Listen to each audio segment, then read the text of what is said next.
કે અમારે અમદાવાદની એક ખોટી છાપ પડી ગઈ છે. અમદાવાદ વિશે ઘણી જોકો છે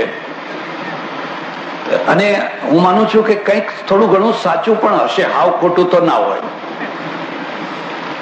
પાણીની અમુક અસર તો થતી હોય છે. સ્ટેશને આવીને ગાડી ઉભી રહી ને એક વૃદ્ધ ડોસાએ બારીમાંથી એક ભાઈને બોલાવીને પૂછ્યું, ભાઈ આ સ્ટેશન કયું છે? તો કે કાકા રૂપિયો આપો તો કહું. એટલે કે ના, કહેવાની જરૂર નહીં, ખબર પડી ગઈ. એમ ખબર પડી ગઈ, હવે મારે પૂછવાની જરૂર નહીં. સ્વકેન્દ્રિત એ માત્ર પોતાના જ પ્રશ્નો ઉકેલતા હોય છે. માણસ પોતાના પ્રશ્નો ઉકેલે એના સામે કોઈ વાંધો નથી, ભલે ઉકેલતો હોય, પણ માત્ર પોતાના જ પ્રશ્નો ઉકેલનારા ભૂલે ચૂકે ગાંધીનગર ના પહોંચી જાય એની કાળજી રાખજો. અત્યારે મુશ્કેલી એ થઈ છે કે મોટા ભાગે જે ગાંધીનગર કે દિલ્હી પહોંચ્યા છે એ માત્ર પોતાના પ્રશ્નો ઉકેલવામાં તરબોળ થઈ ગયા છે. એક બીજો માણસ, ચોથો માણસ છે જે પોતાના પ્રશ્નો ઉકેલે છે અને પ્રજાના પણ પ્રશ્નોને ઉકેલે છે. માત્ર પોતાના જ નહીં, સાથે સાથે પ્રજાના પ્રશ્નોને પણ ઉકેલે છે. તમે રૂડાભાઈ ને સારી રીતે જાણો છો, કારણ કે એ તો તમારા દીકરા છે, આ ધરતીનું રતન છે. એકદમ શૂન્યમાંથી એકદમ સામાન્ય સ્થિતિ, નગર શેઠનો દીકરો નગર શેઠ થાય એમાં કઈ મોટી વાત હતી?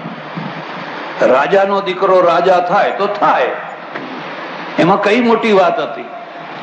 પણ એક ખેડૂતનો દીકરો, એક સામાન્ય ખેડૂતનો દીકરો જ્યારે કરોડો કરોડોનો વહીવટ કરનાર, ફેક્ટરી ચલાવનાર બને ને એની ફેક્ટરીને જોવા માટે દેશના જ નહીં પરદેશના લોકો પણ આવી અને એમ કે ભાઈ આવી ફેક્ટરી તો અમે કોઈ જગ્યાએ જોઈ જ નથી. આ માણસે આટલી નાની ઉંમરમાં જે કંઈ પ્રાપ્ત કર્યું છે એમાં એના પોતાના પ્રશ્ન તો ઉકેલી જ ગયા, પણ પોતાના પ્રશ્ન ઉકેલીને એમને શાંતિ નથી. આ એક બીજો મુદ્દો યાદ રાખજો. જો મારી વાત તમારા ગળે ઉતરે તો કદી પણ શાંતિની ખોજમાં ના નીકળશો, ઈશ્વરની ખોજમાં ના નીકળશો. હિમાલય રખડીને પાછા આવશો ને કશું મળવાનું નથી. અને જ્યારે ઈશ્વર તમને મળશે ત્યારે જ્યાં બેઠા છો ત્યાં જ મળવાનો છે. તમે જ્યાં બેઠા છો ત્યાં જ મળવાનો છે. પણ એકાદ વાર રખડવું હોય તો થોડુંક રખડી લેવાનો, અનુભવ કરી લેવાનો. એમ શાંતિ છે એ નાક પકડવાથી નથી મળતી, ભોંયરામાં બેસવાથી નથી મળતી. શાંતિ તો પ્રશ્નોને ઉકેલવાથી મળે છે, અને પ્રશ્નોને ઉકેલવા એનું નામ જ સાધના છે. પ્રશ્નોને ઉકેલવા એનું નામ જ સાધના છે.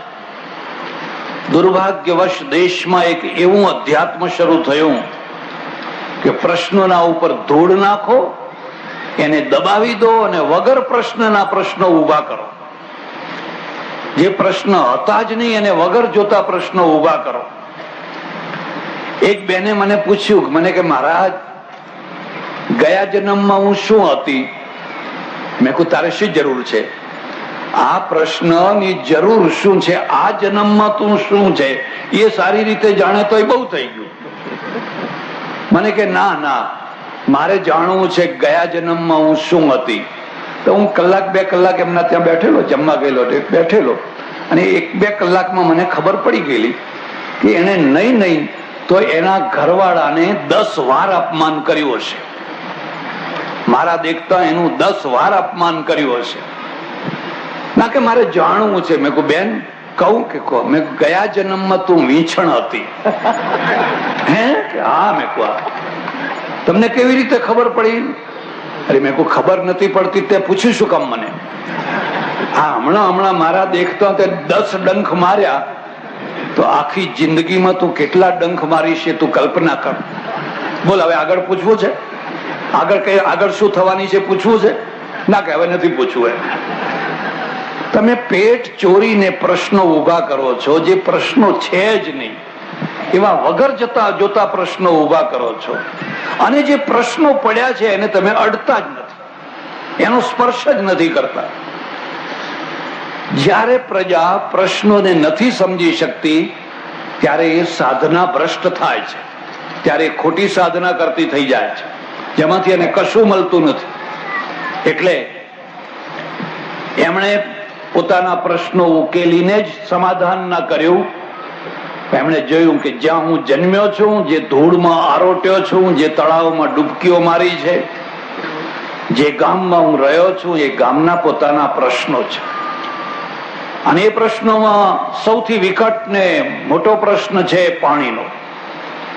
અને પાણીનો પ્રશ્ન ઉકેલવો તો કેવી રીતે ઉકેલવો? અને એ પ્રશ્નના ઉકેલના ફળ સ્વરૂપ એક જ માણસે પોતાની ફેક્ટરીમાંથી 55 લાખ રૂપિયા ને જોતામાં ચેક ડેમ બાંધી દીધા. આ ચેક ડેમના કિનારે દુષ્કાળ નથી.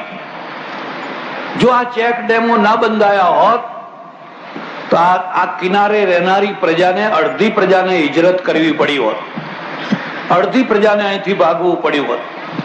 એમના ઢોરા, એમના માણસો, એમના ખેતરો, એમના ઘર, આ બધું મૂકી એક માણસ કેટલા લોકોના પ્રશ્નો ઉકેલી શકે? એમના માણસો, એમના ખેતરો, એમના ઘર, આ બધું મૂકી એક માણસ કેટલા લોકોના પ્રશ્નો ઉકેલી શકે છે? મારે વચ્ચે કહેવું ના જોઈએ, પણ હું થોડી સ્પષ્ટીકરણ કરવા માંગુ છું. હમણાં ભાઈ શ્રી કપુરિયાજીએ કહ્યું કે આ ચેક ડેમ એનો ઉકેલ નથી. એ વાત સાચી નથી. ચેક ડેમ જ એનો ઉકેલ છે.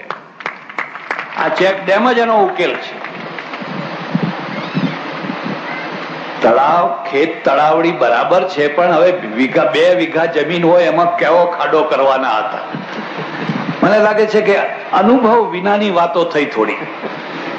જે અનુભવ જાતે ના કર્યો હોય એવી વાતો ઘણીવાર સરકારમાં થતી હોય છે અને લોકો કરતા હોય છે. અને તમે ખેત તલાવડીમાં ખાડો કરો તો એ તો 15 દિવસ ચાલે એટલું પાણી ભરાય. એમાં કેટલું પાણી ભરાવાનું? 15 દિવસમાં ઉકી જાય ખાડો. 15 દિવસથી વધારે રહે નહીં એમાં પાણી. અને તળાવનું ખેતરનું પાણી ખેતરમાં જ રહે એ સૂત્ર પણ બરાબર નથી. કેટલીક વાર ખેતરનો શેઢો ફાડીને પણ પાણી બહાર કાઢી મૂકવું પડે. જો ઓવર પાણી ભરાઈ ગયું હોય અને તમે જો પાણી બહાર ના કાઢો તો પાછું ખેતરમાં વરાપ ના આવે ને ખેતરમાં તમે સમયસર વાવી ન શકો. સિઝન આખી ખરાબ થઈ જાય. મને લાગે આ શેઠને કઈ અનુભવ નથી આ બાબતમાં, ખેતરની બાબતમાં. એટલે મારે આ જરા ચોખવટ કરવી પડી છે. ખેત તલાવડી ક્યારે હોય કે તમારું 100 વીઘાનું ખેતર હોય ત્યારે. 100 વીઘાનું, 200 વીઘાનું મોટું ખેતર હોય અને એકાદ વીઘામાં તમે તલાવડી કરો તો એ ઠીક છે, તો એકાદ પણ તમે આપી શકો. ઇઝરાયલમાં એવું થાય છે. હવે અહીં તલાવડી ખેતર જ 2 વીઘાનું છે, 1 વીઘાનું છે, 1.5 વીઘાનું છે. એક બીજી વાત યાદ રાખજો, ગામનો જુવાન ગામમાં રહે એમાં હું સંમત નથી. ગામની જે રોજીની ક્ષમતા છે એ સીમિત છે. બીજાની વાત જવા દો. કપુરિયાજી જો જામનગરના બાજુના ગામમાં રહી ગયા હોત તો શું થયું હોત? વિચાર કરો. એ જ જો એમના ગામમાં રહી ગયા હોત અને મુંબઈ, લંડન ને બધે ના ગયા હોત તો એમનો વિકાસ કેટલે આવીને અટકી ગયો હોત. મારી એક કેસેટ છે, તમે સાંભળજો. સ્થળાંતરથી ઉન્નતિ. જે પ્રજા માઇગ્રેશન કરે છે, સ્થળાંતર કરે છે, એનો જ વિકાસ થાય છે. જે બાપના ગામમાં એમને બેસી રહે છે એનો કદી વિકાસ નથી થતો. સૌરાષ્ટ્રની પ્રજા સેંકડો વર્ષોથી પોતાના ગામમાં બેસી રહી હતી, પણ જ્યાં હતી ત્યાં જ રહી ગઈ. પછી એ પ્રજા બહાર નીકળી, સુરત ગઈ, નવસારી ગઈ, મુંબઈ ગઈ, દુનિયામાં ગઈ અને જે ધંધો હતો એ પડતો મૂકીને હીરાનો ધંધો લીધો. આજે એ પ્રજા કરોડોનું દાન કરે છે. જો આ પ્રજા નવસારી ના ગઈ હોત, જો આ પ્રજા સુરત કે મુંબઈ કે બીજી કોઈ જગ્યાએ ના ગઈ હોત તો આ પ્રજાનું થાત શું? મુંબઈમાં જે જાહો જલાલી છે, બહારથી આવેલી વસેલીની પ્રજાની જાહો જલાલી છે. મુંબઈની મૂળ પ્રજા તો આજે પણ વાસણ ઘસવાનો જ ધંધો કરે છે. બહારથી આવેલી પ્રજાની જાહો જલાલી છે. એટલે જે સુપર પ્રજા છે ને, એ સુપર પ્રજાના બે લક્ષણો છે. એ સ્થળાંતર કરે છે અને ધંધો બદલી જાણે છે. જેને સ્થળાંતર કરતા આવડે અને જેને ધંધો બદલતા આવડે એ જ પ્રજા સુપર પ્રજા થઈ શકે. એટલે હું તો ગામના યુવાનોને કહું છું, બહાર નીકળો. ગામમાં ને ગામમાં બેસી રહેવાથી કોઈ ભવિષ્ય નથી. તમે નવસારી જાઓ, તમે સુરત જાઓ, તમે મુંબઈ જાઓ, તમે કલકત્તા જાઓ, તમે રંગૂન જાઓ, તમે લંડન જાઓ, દુનિયાના છેડા સુધી પહોંચો. ત્યાં તમારું ભવિષ્ય છે. તમારામાં આવડત છે, પણ તમારે સ્થળાંતરની જરૂર છે. એટલે એક પ્રશ્ન એ છે કે માણસ પોતાના પ્રશ્નો ઉકેલે છે અને સાથે સાથે પ્રજાના પ્રશ્નો પણ ઉકેલે છે. પણ પોતાના પ્રશ્નો ઉકેલવા એટલા અઘરા નથી જેટલા પ્રજાના પ્રશ્નોને ઉકેલવા અઘરા હોય છે. કારણ કે પ્રજાને સમજાવવી બહુ અઘરી હોય છે. સદીઓથી આ પ્રજાને ધાર્મિક રીતે એટલી બધી ગેરસમજમાં વાળી દીધી છે કે પોતાના પ્રશ્નો એ સમજી જ નથી શકતી. દાખલા તરીકે દુષ્કાળ પડ્યો છે. હું છેલ્લા 50 વર્ષથી આ બધું જોઉં છું. દુષ્કાળ પડ્યો છે એટલે હવે શું કરવું કે હવે કે અખંડ ધૂન શરૂ કરી દો બસ. તો હું પહેલા જોતો ગામે ગામ દિવસ રાત 24 કલાક અખંડ ધૂન અખંડ ધૂન. અને અખંડ ધૂન 7 દિવસની હોય, 8 9 દિવસની હોય, 5 દિવસની હોય. અને જો 4 છાંટા પડી જાય તો કે જોયું ને એમ કે, અને જો ના પડે તો કે કળિયુગ આવ્યો છે. હળહળ તો કળિયુગ આવ્યો છે. એટલે ભાઈ કઈ કળિયુગ નથી આવ્યો. હું તો એમ માનું છું કે પહેલાની તુલનામાં આજે ઘણું સારું થઈ રહ્યું છે. અથવા ભાઈ વરસાદ નથી પડતો, હવે શું કરશું તો કે યજ્ઞો કરો, વરસાદ આવશે, યજ્ઞો કરો. અને આ દેશમાં યજ્ઞોનું પણ એક કોમર્શિયલ પણ શરૂ થયું છે. ધૂમ ધડાકાથી જ્યાં જુઓ ત્યાં યજ્ઞો, કુંડીઓ કુંડીઓ કુંડીઓ. અરે એનાથી કશું થવાનું નથી. રાખ ચોડવા સિવાય કઈ મળવાનું નથી. એક ભારતની પ્રજા જ આ રવાડે ચડેલી છે. આખી ઇઝરાયલમાં તો કોઈ યજ્ઞ કરતું નથી, અમેરિકામાં નથી કરતું, જાપાનમાં નથી કરતું. ગાંધીજીએ બહુ કુશળતાથી યજ્ઞોનું રૂપાંતર કર્યું. એમણે કહ્યું શ્રમ યજ્ઞ કરો, નેત્ર યજ્ઞ કરો, કોઈને આંખ મળે, દંત યજ્ઞ કરો, સ્વચ્છતા ગામમાં એ યજ્ઞ કરો. એમને રૂપાંતર કર્યું. હવે એ યજ્ઞોનું ફરી રૂપાંતર કરવાનો સમય પાક્યો છે. અને એ સમય છે કે હવે તમે ચેક ડેમ નો યજ્ઞ કરો. આ ચેક ડેમ છે એ જ ખરી કુંડી છે, અને એ કુંડીમાં જે જળ ભરાય છે એ જ ખરી આહુતિ છે. મારા ઓળખીતા એક સજ્જન છે, કદાચ તમે જાણતા પણ હશો. એમણે કહ્યું કે હું મારી દીકરીને કરિયાવરમાં ચેક ડેમ આપીશ. એના સાસરામાં જાય અને મારા તરફથી દીકરીના નામે એક ચેક ડેમ હું બનાવી આપીશ. મેં કોઈ આ ખરો યજ્ઞ આને કર્યો. જો સમયની સાથે તમે પરિવર્તન નહીં કરી શકો તો તમે પ્રશ્નો નહીં ઉકેલી શકો. તમારે પ્રશ્નો ઉકેલવા છે. આપણે ઇઝરાયલ પાસેથી શીખવાનું છે, બીજાની પાસેથી શીખવાનું છે, ત્રીજાની પાસેથી શીખવાનું છે, અને આપણી પોતાની ભૂલો સુધારવાની છે. એટલે ભાઈ શ્રી રૂડાભાઈ છે, એ રૂડાભાઈએ પોતાના પ્રશ્નો ઉકેલ્યા. અને હવે બહુ નાની ઉંમરમાં એ આ પ્રદેશના શૈક્ષણિક પ્રશ્નો, આ પ્રદેશના પાણીના પ્રશ્નો, આ પ્રદેશના બીજા બધા પ્રશ્નો, એ પ્રશ્નો ઉકેલવામાં પણ એ ફાળો આપી રહ્યા છે. માત્ર પૈસાથી નહીં. અમારા મોરબીના અજંટાના જે OR પટેલ છે એ આ બાબતમાં વર્ષોથી રસ લઈ રહ્યા છે, ખૂબ રસ લઈ રહ્યા છે, ખાસ રસ લઈ રહ્યા છે. આવા એક દીવાથી બીજો દીવો ને બીજા દીવાથી ત્રીજો દીવો, આવા કેટલાય દીવા પ્રગટી રહ્યા છે. તમે આ બાજુ મહારાજ શ્રીને જોતા હશો, દેવી પ્રસાદજી. એમનું નામ દેવી પ્રસાદ નથી, દેવ પ્રસાદ છે. બધા દેવી પ્રસાદ, દેવી પ્રસાદ. અરે ભાઈ, એ દેવ પ્રસાદ છે. એક જ બાણસે પુરુષાર્થ કરીને જામનગરનું જે લખોટા તળાવ છે એ લખોટા તળાવને એટલું સરસ બનાવી દીધું, આજે જામનગરમાં પાણીનો કોઈ પ્રશ્ન નહીં. 90 લાખ રૂપિયા ખર્ચ્યા, 90 લાખ રૂપિયા.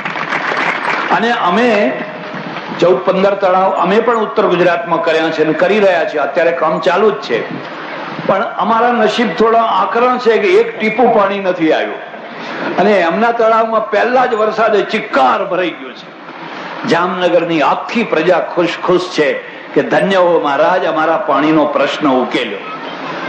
એટલે જે લોકો પોતાના પ્રશ્નોની સાથે સાથે બીજાના પ્રશ્નો પણ ઉકેલે છે એ ગ્રહસ્થો ધન્ય થઈ જતા હોય છે. પણ એક છેલ્લો ને 5મો પ્રકાર છે, એનું નામ છે જે માત્ર લોકોના જ પ્રશ્નો ઉકેલે, પોતાના પ્રશ્નને અડે નહીં. મારું જે થવું હોય એ થાય, મારે મારો કોઈ વિચાર નથી કરવો, હું તો માત્ર લોકોના પ્રશ્નોનો જ વિચાર કરીશ. મહાત્મા ગાંધીજી આ 5મી કક્ષામાં હતા. એમણે ના પોતાનો વિચાર કર્યો, ના પોતાના છોકરાનો વિચાર કર્યો, ના આવનારી પોતાના સંતાનોનો વિચાર કર્યો, માત્ર લોકોના પ્રશ્નોનો જ વિચાર કર્યો. સાચા અર્થમાં એને સંત કહેવાય, જે માત્ર લોકોના પ્રશ્નો ઉકેલવા માટે જ શ્વાસે શ્વાસ લેતો હોય, જીવતો હોય અને એ જ કામમાં રચોપચો. અમારી શું જરૂરિયાત છે?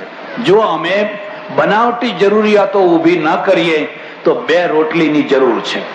અને 2 રોટલી તો ભગવાન જંગલમાં આપી દેવાનો છે. જો તમે નિષ્ઠાથી જીવન જીવો તો 2 રોટલી તો ભગવાન તમને પર્વતના શિખર ઉપર મોકલાવાનો છે. હા, અમે જો બનાવટી જીવન જીવતા થઈ ગયા ને મોટા આડંબરો કરતા થઈ જઈએ તો પછી તમારી જરૂરિયાત કરતા અમારી જરૂરિયાત ઘણી મોટી થઈ. એટલે સંતો આજે ભેગા થયા છે અને સંતો પાસેથી એક બહુ મોટી અપેક્ષા હવે સમાજ રાખે છે.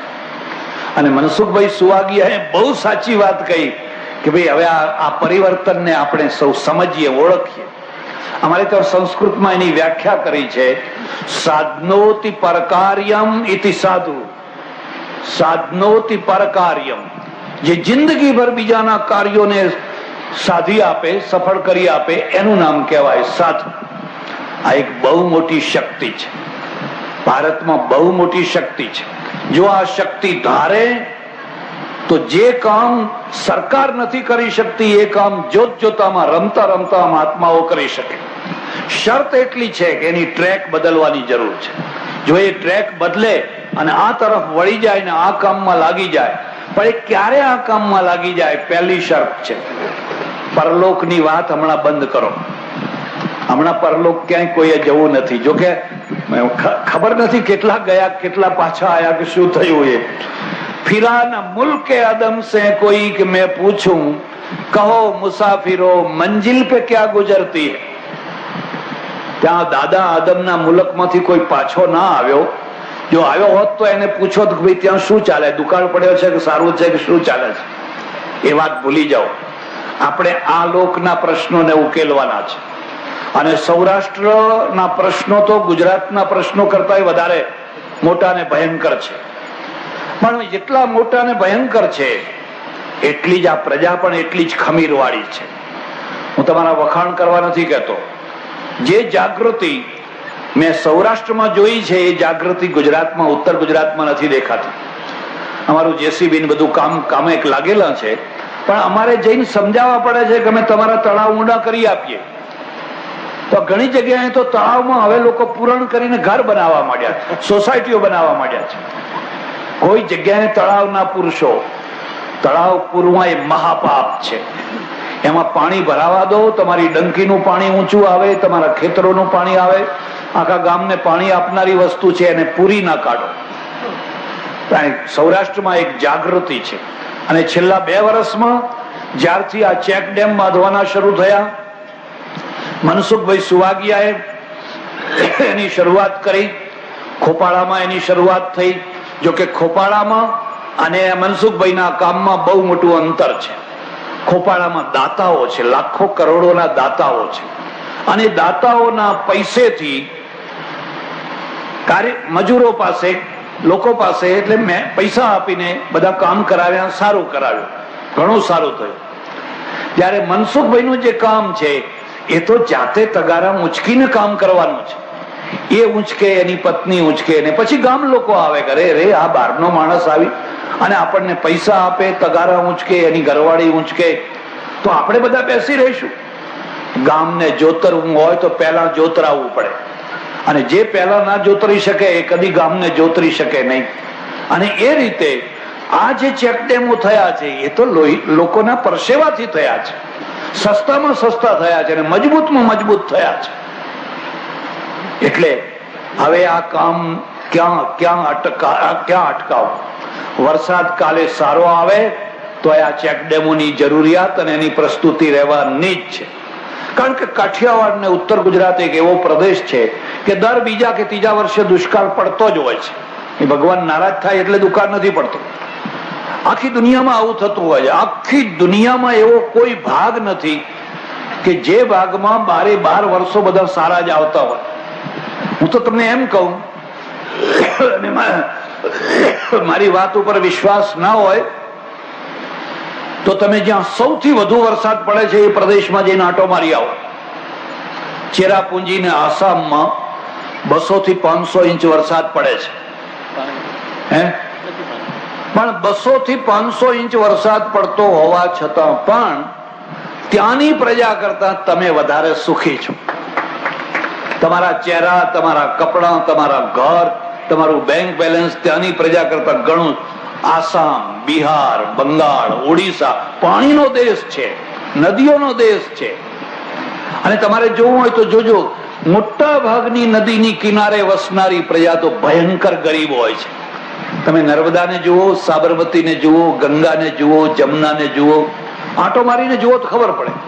નદી કિનારે વસનારી પ્રજા તો બિલકુલ ગરીબ છે. હા, દૂરની પ્રજા, રણની પ્રજા વધારે સુખી. એની તુલનામાં તો રણની પ્રજા વધારે સુખી છે. અને એનું એક મુખ્ય કારણ છે, જે કુદરતની ચેલેન્જને સ્વીકાર કરે એ જ પ્રજા સુખી થતી હોય છે. જે કુદરતની ચેલેન્જને સ્વીકાર નથી કરી શકતી હોતી એને તમે સ્વર્ગમાં મોકલી દો ને તો સ્વર્ગમાં એ નંદનવનની જગ્યાએ રણ ઊભું કરી દેશે. અને કુદરત છે એ આપણા વિકાસ માટે ચેલેન્જ આપતી હોય છે.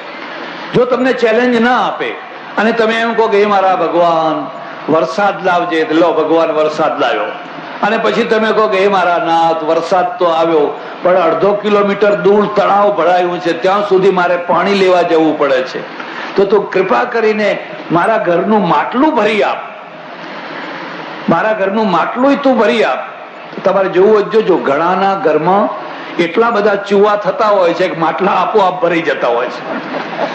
હવે સુખી થાય કે દુઃખી થાય? એ દુઃખી થાય. ઇઝરાયલને પણ કુદરતની ચેલેન્જ છે. જાપાન તો જ્વાળામુખીનો દેશ છે. અને અમેરિકા 200 વર્ષ ઉપર જયારે અમેરિકનો પહેલા આવ્યા માઇગ્રેટ થઈને, ત્યારે અમેરિકા તો એટલી ભૂંડી હાલતમાં હતો કે કઈ પાણી પીવાનું ના મળે કે ખાવાનું ના મળે. આ નંદનવન રાતોરાત નથી બન્યું, એમણે ભગીરથ પુરુષાર્થ કર્યો છે. એમ સૌરાષ્ટ્રમાં અને ગુજરાતમાં અને ભારતમાં પણ જે પ્રશ્નો છે એ પ્રશ્નો તો ઉકેલી શકાય એવા પ્રશ્નો છે. જો 8 ઇંચ વરસાદથી ઇઝરાયલ નંદનવન થતું હોય તો અહીં તો 20-25 ઇંચ વરસાદ થાય છે. આપણે કેમ નંદનવન ના થઈ શકીએ? પણ ત્યારે હવે એટલા માટે કરવું શું? મારે આટલી થોડી 2-4 વાતો જ કરવાની છે. પહેલી વાત તો એ છે કે હવે માત્ર મનસુખ સુવાગિયા કે રાણા ભગત કે એટલા એકલ દોકલ માણસો કે અમારે OR પટેલ કે એવા એકલ દોકલ માણસો જ આ બધું કામ કરે એવું કરીને આરતી ઉતારે છે તો બરાબર છે, આરતી આપણે બંધ નથી કરાવવા, આરતી ઉતારવી જ જોઈએ. પણ એની સાથે સાથે બીજી તરફ આ જળ દેવતાની આરતી પણ એ ઉતારે. હમણાં ચીન ગયો હતો અને ચીનમાં એક બૌદ્ધ મંદિર જોવા ગયો. બધું ઉખાડીને ફેંકી દીધું છે લોકોએ, અને એથી ઘણી શાંતિ થઈ ગઈ છે. ઘણી શાંતિ થઈ ગઈ છે. કોઈ ધર્મની વાત જ નહીં, કામ કામ ને કામ. મેં પૂછ્યું કે ભાઈ અહીંયા કોઈ સાધુ નથી રહેતા? મને કે પેલા 15-17 જે ખોદતા હતા એ સાધુ છે બધા. શું વાત કરો છો? હા, તે લેંગા પહેરેલા અને ઉપર બુશ શર્ટ પહેરેલો માણસ જેવા માણસ કે સાધુ જેવા જ નતા દેખા મને, કે અહીંયા કામ કરવું પડે, કામ કર્યા વિના ખવાય નહીં. મેં કહું વાહ વાહ. અને બધી ઘણી વાતો છે, તો બધું આવશે પેપરમાં, તમે વાંચજો પછી. પણ હવે આખા સાધુ સમાજે આ તરફ વળવું પડશે. અને કેવી રીતે? અને હું માનું છું કે જો સાધુ સમાજ આ તરફ વળે ને તો આ દેશનો ઉદ્ધાર થઈ જાય. પણ એના માટે થોડીક શરતો છે. પહેલી શરત તો એક પંચવર્ષીય યોજના છે. પંચવર્ષીય યોજના. આ 5 વર્ષમાં જ્યાં મંદિર ન હોય ત્યાં ભલે બાંધો, પણ જ્યાં પહેલેથી 10 મંદિર હોય ત્યાં કદી પણ નવું મંદિર બાંધવું નહીં કે બાંધવા દેવું નહીં. બહુ મંદિરો બાંધવા જોઈએ, હું એનો વિરોધી નથી, પણ જ્યાં પહેલેથી 10 મંદિરો ઉભા છે, હવે તમારે 11મું ઉભું કરીને કરવું છે શું?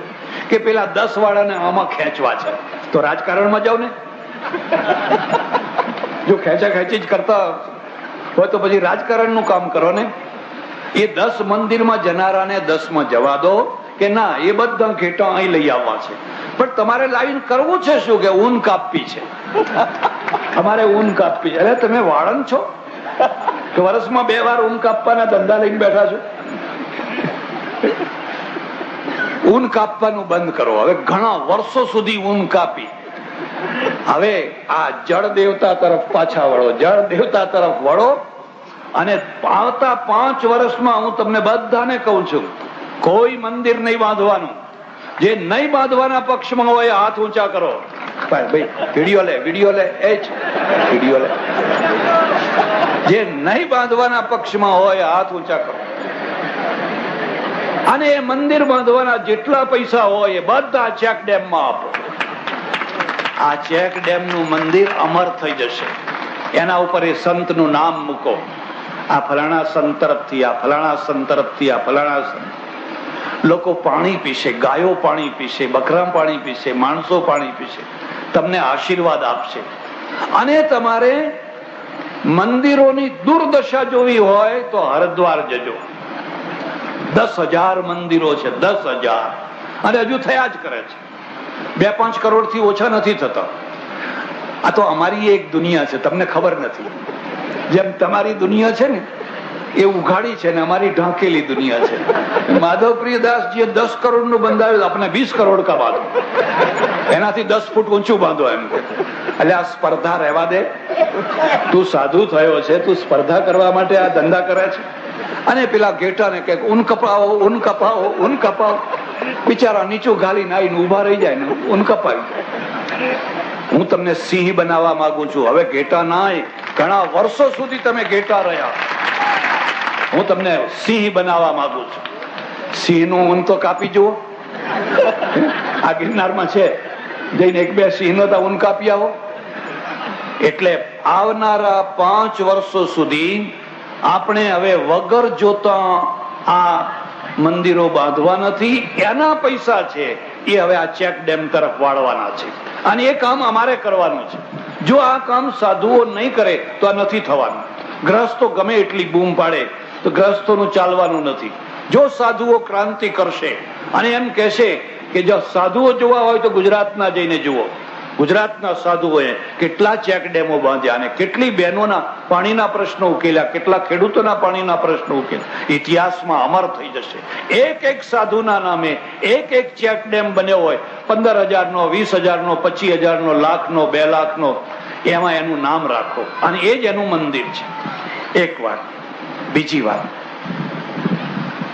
હવે જે ખોટા ખર્ચાઓ કરવામાં આવે છે, અમે વર્ષો પહેલા ગાંધીજીએ કહ્યું 12મા બંધ કરો, ફલાણા રિવાજ બંધ કરો, ફલાણા દહેજ બંધ કરો. એ બધા બંધ કરાવવાના ઘણા પ્રયત્નો થયા, થોડા ઘણા સફળ થયા, થોડા પાછા નિષ્ફળે ગયા. એમ અમારા પણ એવા જ રિવાજ છે. તમારા રિવાજ નાના ને અમારા રિવાજ મોટા, ઘણા મોટા. હમણાં એક જગ્યાએ એક જયંતિ ઉજવાઈ રહી છે, મારે નામ નથી દેવું. મને એક માણસે કહ્યું કે 1 કરોડ રૂપિયાનું જાપાનથી ખાલી દારૂખાનું મંગાવવામાં આવ્યું છે. 1 કરોડ રૂપિયા. કેટલું મોટું પ્રદૂષણ થશે, કેટલા ફટાકડા, કેટલું થશે. પણ આ શા માટે થશે? કે ભગવાન રાજી થાય. નહીં, ભગવાનને રાજી કરવા નહીં, પેલા વિરોધીને બાળવા માટે. જો હું કેટલા ફોડું છું, પેલાને બાળવા માટે. ભલા થાવ, આવું બધું બંધ કરો. હવે આને સહન ન કરી શકાય. એક ટાઈમ હતો જયારે ગાંધીજીએ અને એમના કાર્યકર્તાઓએ દારૂના પીઠા આગળ પિકેટિંગ કર્યું હતું, અને પિકેટિંગના દ્વારા દારૂએ જતા માણસોને રોક્યા હતા. હવે એ ટાઈમ આવ્યો છે કે આવા ખોટા ધતિંગ કરીને કરોડોના ખર્ચા કરનારાઓના આગળ પિકેટિંગ કરવામાં આવે અને એમને રોકવામાં આવે કે આ પૈસાના દારૂખાના ફોડવા માટે આ પૈસા નથી, આ પૈસાનો સદુપયોગ કરો. જાઓ, કાઠિયાવાડ તરસે મરે છે અને કાઠિયાવાડમાં જઈ અને ચેક ડેમ બાંધો અને પાણીને રોકો. આ કામ કરવાનું છે. બીજી વાત છે, તમારા સામાજિક ખર્ચા પણ 5 વર્ષ માટે ઓછા કરી નાખો. સમૂહ લગ્નોમાં દીકરીઓને પરણાવો ને ઓછામાં ઓછા ખર્ચે પરણાવો. ભાઈ શ્રી શિવલાલભાઈ વેકરિયા અને અમારે માધવપ્રિયદાસજી મહારાજ સતત આ કામમાં લાગેલા છે. 1 રૂપિયામાં, 1 રોજનો 1 રૂપિયો.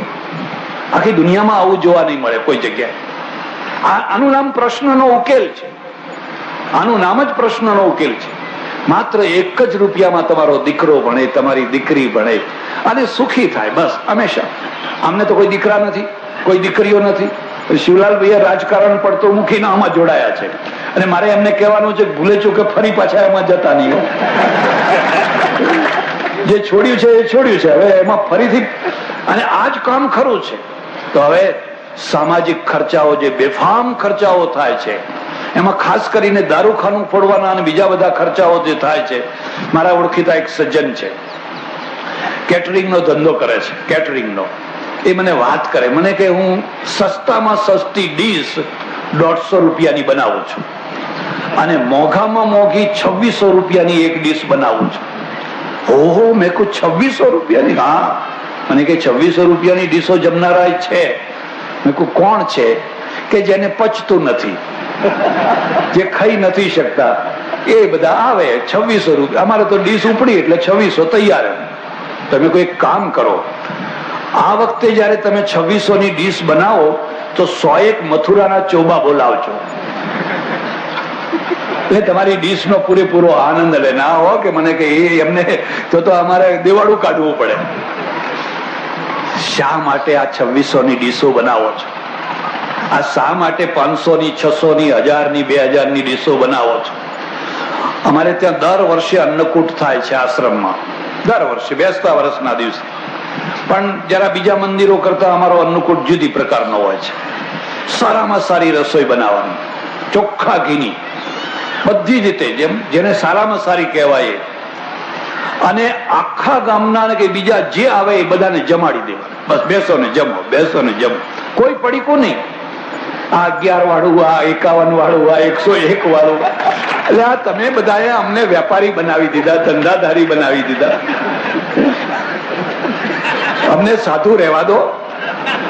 અમને સાધુ રહેવાની જગ્યાએ તમને અમે ક્યાં વાણિયા બનાવી દીધા. એટલે બધી ઈશારત કરે કે આ નહીં, પેલું પેલું પેલું પેલું, આ વેજીટેબલ વાળો છે, આ ચોખ્ખા ઘી વાળો છે, આ ફલાણું. અમને બગાડ્યા તમે અમને, અને પછી તમે નિંદા કરો છો પાછી. કોઈનું પડીકું નહીં, જે આવે બેસીને જમે, કોઈની પાસેથી કોઈ પૈસાનો કોઈ પ્રશ્ન નહીં. આવો થાય છે. અને અમે દર વર્ષે કરીએ છીએ. લગભગ 2,500-3,000 માણસો જમે છે, પણ સરેરાશ અમને 12 રૂપિયાની ડીશ પડે છે. 12 રૂપિયાની ડીશ પડે છે. તમે માનશો? કારણ કે બધું વોલેન્ટિયરથી થાય, કામ બધું સેવા ભાવથી બધું થાય, એટલે ખર્ચો ઓછો આવે. હવે 12 રૂપિયાની ડીશ અને પેલી 2600 ની ડીશ. અને તમને એ પણ નક્કી કહું કે આ 12 રૂપિયાની ડીશમાં જે પેટ ભરીને જમાય એ 2600 ની ડીશમાં ના ભરાય. એ પણ તમે સમજી લે. ઘણા વર્ષો પહેલા હું કલકત્તામાં ફરતો, ઉઘાડા પગે, હાથમાં પૈસો ના રાખું ને એવી રીતે. એમાં એક મારવાડી શેઠ મને જમવા લઈ ગયા અને 108 પ્રકારની વાનગીઓ બનાવેલી. અને હું તમને એક ખાનગીમાં વાત કહું છું, તમારે જો જિંદગીનો ખરો અનુભવ કરવો હોય તો 1-2 વર્ષ માટે સાધુ થઈ જાઓ, પછી પાછા જતા રહેજો.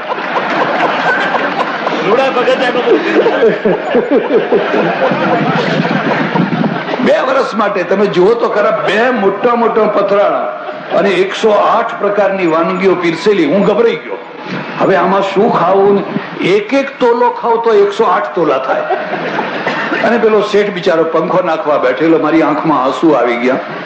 એ ભગવાન, ત્યાં કેટલું બધું પીરસ. અને તે દિવસે હું ભૂખ્યો રહી ગયો. ખરેખર ખાવાની મજા આવી જ નહીં, કારણ કે આ ખાવું કે આ ખાવું કે આ ખાવું કે આ ખાવું. એક વાર ખાવ તો બીજી વાર એનો વારો જ ના આવે, મજા નથી આવતી. એટલે હવે તમે તમારા સામાજિક ખર્ચા, દીકરી પરણાવવાના કે મરણના કે જન્મના કે લગ્નના કે જે ખર્ચા હોય એ બધા ખર્ચા એટલા સાદાઈથી કરો. અને બચાવેલો પૈસો આ ચેક ડેમમાં નાખો. એ બધા. મારા એક ઓળખીતા સજ્જન છે, એમણે એમની દીકરીને જે 15 તોલા સોનું આપ્યું કરિયાવરમાં, છોકરી પણ એવી નીકળી. એને કહ્યું, પપ્પા મારે સોનું નહીં જોઈએ, આ તમારું સોનું પાછું. 15 તોલા સોનું પાછું આપ્યું. અને એ બાપે 15 તોલા સોનું લઈને ચેક ડેમમાં નાખી દીધું. ધન્ય છે આ દીકરીને અને ધન્ય છે આ બાપને કે લોકોને પાણી પીતા કરે. આખો એક દ્રષ્ટિકોણ બદલવાની જરૂર છે. આનું નામ જ ક્રાંતિ છે. એક દ્રષ્ટિકોણ બદલવાની જરૂર છે. હું સોનું પહેરીને ફરું અને લોકો તરસે મરતા હોય, હું તરસે મરતી હોય, 2 કિલોમીટર પાણી ભરવા જવું પડતું હોય. મને અમારે ત્યાં એક સજ્જન આવ્યા, મને કે મારે હવે જલ્દી રાજકોટ જવું પડશે. મેં કહ્યું કેમ? એમ એકલવાયું ઘર છે? મને કે ના, અમારે ત્યાં હવે અત્યારે બીજી ચોરીની એટલી બધી ડર નથી, પણ ખરો ડર છે ને એ પાણીની ચોરીનો છે. એમ કે લોકો પાણી ચોરી જાય છે. આપણી ટાંકી ભરેલી હોય અને આપણે જો વહેલા ઉઠીએ તો 5 બાલટી આ બાજુ વાળો લઈ જાય છે. પાણીની ચોરીનો ડર ખરો પેસી ગયો. આ દાડા દૂર કરવાના છે અને દૂર થઈ શકે એમ છે. એટલે તમે સામાજિક ક્ષેત્રમાં પણ આ કામ કરો અને એ કામ કરી અને તમે એ પૈસા બચાવો. અને બચાવેલા પૈસા છે કે આ ચેક ડેમ તરફ વાળો, તળાવ ઊંડા કરવા તરફ વાળો, પાણીનો એ રસ્તો કરો અને એ રીતે આપણે આગળ વધીએ. એટલે સજ્જનો, ત્રીજી વાત છે. અને ત્રીજી વાત મારે સૌને કહેવાની છે. તમે આટલા બધા માણસો બેઠા છો, અહીંયા સ્ટેજ ઉપર પણ ઘણા લોકો બેઠેલા છે, હું બધાને ઓળખતો નથી. તમે કોઈ પણ પાર્ટીમાં હો, તમારી જે ગમતી હોય પાર્ટીમાં તમે રહો, મને કોઈ વાંધો નથી. પણ જ્યારે પણ આ ચેક ડેમનો પ્રશ્ન આવે ત્યારે જોડા જેમ બહાર મૂકીને જઈએ એમ પાર્ટીને બહાર મૂકીને જવાનું. પાર્ટીબાજી નહીં કરવાની. ના, એ ભાજપ વાળા આયા તો આપણે નહીં જવાનું, કોંગ્રેસ વાળા આયા તો આપણે નહીં જવાનું. જોડા બહાર કાઢ્યા એવી રીતે પાર્ટીને. આ તો લોકોનું કામ છે, રાષ્ટ્રનું કામ છે, માનવતાનું કામ છે. એમાં પાર્ટીબાજી ના હોય. મને બહુ આનંદ થયો, રૂડાભાઈએ આજે ગામના પ્રતિષ્ઠિત માણસોનું સન્માન કર્યું. અને એમાં કેવા કેવા ગામના આગેવાનો હતા. ખરું સન્માન તો આપણે રૂડાભાઈનું કરવું જોઈએ, પણ એ તો ઉપર બેસવા તૈયાર નથી. મેં જબરજસ્તી બેસાડ્યા, પાછા જઈને ત્યાં બેસી ગયા. કારણ કે ખરો માણસ એ જ છે કે જે સન્માનનો ભોગી ના હોય, એને લાલચ ના હોય, એ ત્યાં જઈને બેસી ગયા. અને વગર સન્માનનું સન્માન છે. હીરો છે ને, હીરો એ જોડા આગળ બેસે ને તો હીરો જ છે. અને કાગડો જઈને રાજાના શિખર ઉપર બેસે ને તો એ કાગડો જ છે. પ્રાસાદ શિખર સ્થોપી કાકા કિન ગરુડાય તે, એ ઉપર જઈને બેસે તો એ હીરો જ છે. એટલે તમે પાર્ટી બાજીઓમાંથી મુક્ત થાઓ, કોઈ પાર્ટી નહીં. આ કામમાં બધા એક થઈ જાઓ. અને ચોથી ને છેલ્લી વાત મારે આપને કહેવાની છે કે આ કામ આજે વિજ્ઞાનનો છે, ટેકનિશિયનોનું કામ છે. ઇઝરાયલમાં ખાલી મહેનત નથી, આપણે ખાલી મહેનત કરવાનું જાણીએ છીએ. અને ઇઝરાયલમાં મહેનતની સાથે ટેકનિકલ જ્ઞાન છે. એટલે ઓછી મહેનતથી વધુમાં વધુ કેવી રીતે કામ થઈ શકે, અને એ વધુમાં વધુ કામ કરવાનું કામ મગજનું છે. ભારત મજૂરો પેદા કરે છે. આપણા મજૂરો દુબઈમાં જાય, અરબસ્તાનમાં જાય, ફલાણે જાય, કડિયા જાય, સુથાર જાય, ફલાણા જાય, પગાર મળે નહીં. પગારમાંથી થોડું ઘણું જે હોય પાછું અહીં દેશ મોકલે, બધા રાજી થઈ જાય, ખુશ થઈ જાય. પેલા પશ્ચિમ વાળા છે એનું મગજ કમાય છે, એ મજૂરો નથી મોકલતા, એનું મગજ કમાય છે. જાપાનનું મગજ કમાય છે, એની ગાડીઓ રોડ ઉપર ફરે છે ને એની રોયલ્ટી એને મળે છે, એના મગજમાંથી અબજો રૂપિયા મળે છે આખી દુનિયામાંથી. હજુ આપણી કોઈ ગાડી ફરતી નથી, ભારતમાં નથી ફરતી, બહારની વાત તો બહુ દૂરની રહી. હવે આપણે આપણા મગજને આમાં જોતરવું પડશે. આ ચેક ડેમ કેમ સારી રીતે થઈ શકે, ઓછા ખર્ચે થઈ શકે, મજબૂત થઈ શકે, અને બાજુમાં આવેલા ખેતરોનો કેમ પૂરેપૂરો લાભ મળે અને ઓછા પાણીથી કેમ વધુ ખેતી થઈ શકે, આ બધું ટેકનિકલ જ્ઞાન છે અને એ કામ વૈજ્ઞાનિકોનો છે. તમારામાં જે કોઈ વૈજ્ઞાનિક હોય, જે કોઈ ટેકનિશિયન હોય, જે કોઈ બુદ્ધિનું કામ કરી શકતો હોય, એને એની બુદ્ધિને આમાં લગાડવાની છે. ભારતની પાસે બુદ્ધિની કમી નથી, પણ ભારતની બુદ્ધિ ભારતમાં એની કદર નથી થતી એટલે પરદેશમાં ઘસડી જાય છે અને લોકો પછી બૂમો પાડે છે, આ નાર્લીકર તો અમારો હતો, આ હરગોવિંદ ખુરાના તો અમારો હતો, આ રામાનુજન તો પણ તમારો હતો. તમે એની કદર ક્યારે કરી? હવે આપણે આપણા બુદ્ધિશાળી માણસોની કદર કરવાની છે અને એ બુદ્ધિશાળી માણસો આ ચેક ડેમો કે આ પાણીની આખી વ્યવસ્થા છે એનું વૈજ્ઞાનિક રૂપ આપે, એવો વૈજ્ઞાનિક રૂપ આપે કે જે વૈજ્ઞાનિક રૂપમાંથી ઓછામાં ઓછા પાણીથી અથવા પાણી છે એનું બાષ્પીભવન ના થાય, એ સુકાય નહીં અને વધુમાં વધુ એનો ઉપયોગ થઈ શકે, એ દિશામાં એ ઘણા અખતરાઓ કરે અને એના દ્વારા આ બધું કામ થઈ શકે. એટલે આ કામ હવે આપણે કરવાનું છે. મોટા ભાગે આજે સાધુ સંતોને એટલા માટે બોલાવ્યા છે, મનસુખભાઈ અને રૂડાભાઈ અને બીજા બધા ભાઈઓ કેટલા ટાઈમથી આમાં એક ઝુંબેશ લઈને બેઠા છે અને એમનું એમ કહેવું છે કે અમે ગમે એમ તો અમારો પનો નાનો છે, જો સાધુ સંતો આમાં ઇન્વોલ્વ થાય. અને અમારે માધવ પ્રિયદાસજી, અમારા દેવપ્રસાદજી મહારાજ, બીજા બધા મહારાજ સંતો છે વગેરે, એ બધા આ વાતને સમજીને એમાં ઇન્વોલ્વ થવા તૈયાર છે. આજે થોડાક હશે, કાલે વધવાના છે, પણ ધીરે ધીરે આ ટોળું મોટું થવાનું છે.